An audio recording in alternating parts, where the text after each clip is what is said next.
iti ang Ginoo,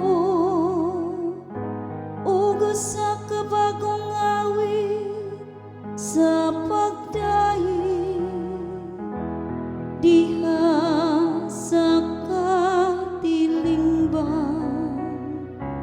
sa mga nagtuo kaniya.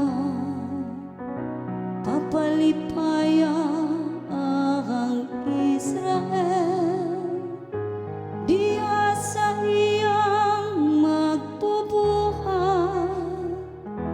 Pasadiya ang mga anak sa Sion diha sa ilang hari. Ang Ginoo nalipay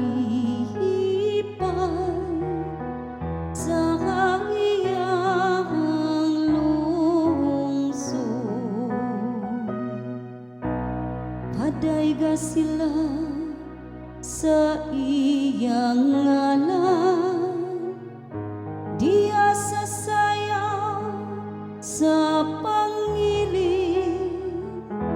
Paawit na sila og pagdaig ngadto kaniya.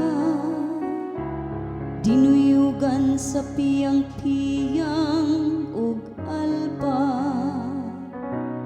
kay ang Ginoo nahigugma sa iyang lungsod, ug gidayanan niya ug kadaugan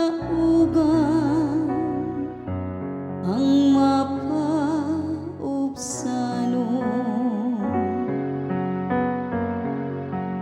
Ang Ginoo nalipay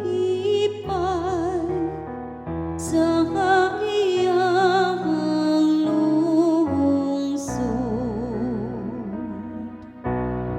Pasadiya ang nagtuo kaniya diha sa himaya. Paawit na sila tungod sa kalipay diha sa ilang mga higdaanan.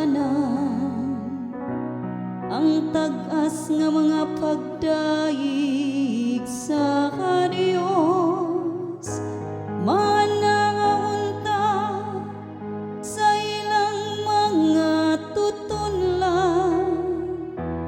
Mao kini ang himaya sa tanang mga nagatuo